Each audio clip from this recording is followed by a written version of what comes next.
Finally বিয়ের হলুদের blog নিয়ে চলে আসলাম। তো এটা হচ্ছে হলুদ সন্ধ্যা আমরা কি কি করেছিলাম সেগুলো নিয়ে থাকবে, অ্যান্ড হচ্ছে স্টেজটি কিভাবে সাজিয়েছিলাম, কি খাওয়া দাওয়া করেছিলাম, কিভাবে কি ম্যানেজ করেছিলাম সেগুলো নিয়ে হচ্ছে আজকের এই ব্লগটি। তো সম্পূর্ণ ভিডিও দেখলেই বুঝতে পারবে। হ্যালো এভরিওয়ান, আসসালামু আলাইকুম and welcome to my mini blog. আশা করছি সকালে অনেক বেশি ভালো আছো। তো আরেকটি নতুন ভিডিও নিয়ে চলে আসলাম আপনাদের মাঝে। তো এটা হচ্ছে আমার কাজিনের হলুদ সন্ধ্যা, মানে কাবিন হবে, তার জন্য হচ্ছে ছোটখাটো করে ঘরোয়া ভাবে হলুদ সন্ধ্যা করা হবে।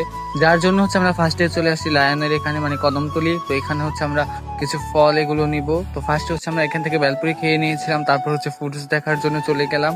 তো এখান থেকে হচ্ছে আমরা হলুদের ডেকোরেশন করার জন্য যে ফলগুলো লাগে সেগুলোর জন্য হচ্ছে এখান থেকে নিতে চলে এসেছি আমরা। মাসটা তো পুরাই বৃষ্টিতে গিয়েছে, তো জুলাই মাসটা হচ্ছে বৃষ্টিতে যাচ্ছে। তো আমরা আসার পর হচ্ছে অনেক পরিমাণে বৃষ্টি নেমে যায়, আমরা পুরা ভিজে যাই। তারপরে হচ্ছে এখান থেকে তাড়াতাড়ি করে কেনাকাটা করছিলাম, কারণ আমাদের আবার ডেকোরেশন করতে হবে।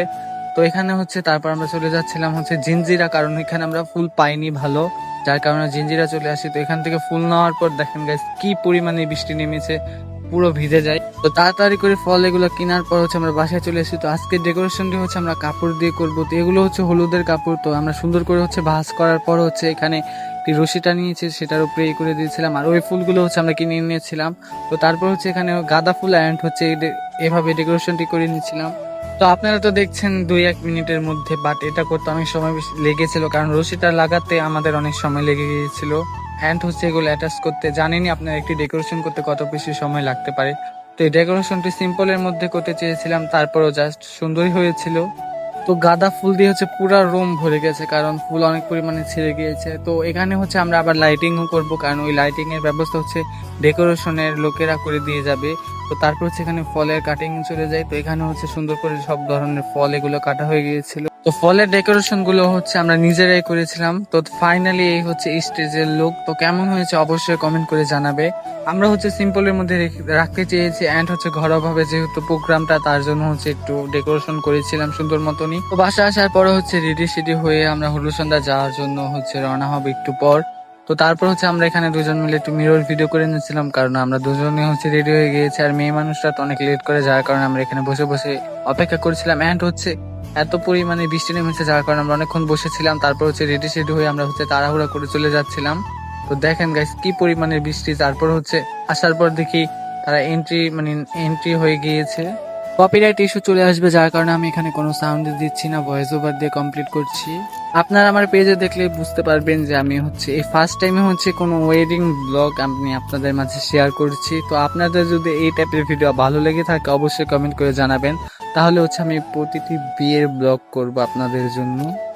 যেহেতু ঘরোয়াভাবে প্রোগ্রাম, যার কারণে হচ্ছে আমরা রুমে ডেকোরেশন করেছিলাম। তো রুমে হচ্ছে অনেক পরিমাণে মানুষ, যার কারণে হচ্ছে রুমে বসার কোনো স্পেসই নেই। তো দরজার পাশ থেকে হচ্ছে ভিডিও করছিলাম।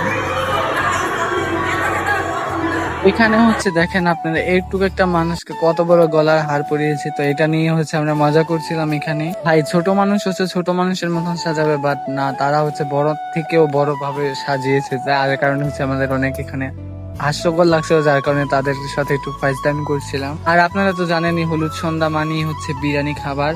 তো তারপর হচ্ছে আমরা খাবার খেতে বসে পড়ি এখানে। আসলে বিরিয়ানি টেস্টটা মোটামুটি ভালো হয়েছিল, বাট একটু হচ্ছে পোড়া লেগে গিয়েছিল, যার কারণে হচ্ছে একটু অন্যরকম টেস্ট লেগেছে। তো এখানে আমরা হচ্ছে সবাই মিলে খাবার দাবার খাচ্ছিলাম এন্ড অনেক মজা করছিলাম, কারণ ঘরোয়াভাবে বিয়ে হলে হচ্ছে সব ফ্যামিলি মেম্বার থাকে, যার কারণে হচ্ছে অনেক এনজয় হয়। তো খাওয়া দাওয়া শেষ করার পর হচ্ছে মেন যে কাজ সেটা হচ্ছে শুরু হয়ে যায়, কারণ নাচানাচি ছাড়া তো বিয়ে বাড়ি জমেই না। তো এখানে হচ্ছে বউ অ্যান্ড হচ্ছে তার 2 বোন মিলে হচ্ছে এখানে অনেক সুন্দর নাচতেছিল। তো আমরা হচ্ছে এখানে নাচ এনজয় করছিলাম। তো ঘরটা যেহেতু অনেকটা পরিমাণে ছোট, যার কারণে হচ্ছে সবাই বাইরের সাইডে দাঁড়িয়ে হচ্ছে দেখছিল। আর আপনারা আমার থেকে কি টাইপের ব্লগ চান অবশ্যই কমেন্ট করে জানাবেন। দেখলাম যে আমার ডেইলি লাইফস্টাইল ব্লগগুলো আপনারা অনেক বেশি পছন্দ করেন। আমি ভাবতেছি যে রেগুলার হব, বাট হতে পারছে না।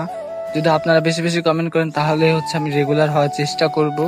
আর বিয়ের দিন কি কি করেছিলাম যদি সেই ব্লগ আপনারা দেখতে চান অবশ্যই কমেন্ট করে জানাবেন, তাহলে হচ্ছে আমি আপনাদের মাঝে শেয়ার করবো। কারণ আমি বিয়ের দিন বেশি একটা ভিডিও করিনি, তারপরও যেগুলো করেছি সেগুলো শেয়ার করব যদি আপনারা কমেন্ট করেন। তো আজকের এই ভিডিওটি যদি আপনাদের ভালো লেগে থাকে অবশ্যই লাইক কমেন্ট শেয়ার করবেন। তো শেষ করছি নাচের ভিডিও দেখে। তো তাদের নাচ কেমন হয়েছিল আপনারা অবশ্যই কমেন্ট করে জানাবেন, কারণ সাউন্ডটি দিতে পারিনি, কারণ কপিরাইট ইস্যু চলে আসবে, যার কারণে। তো ভালো থাকবেন, সুস্থ থাকবেন, আল্লাহ হাফেজ।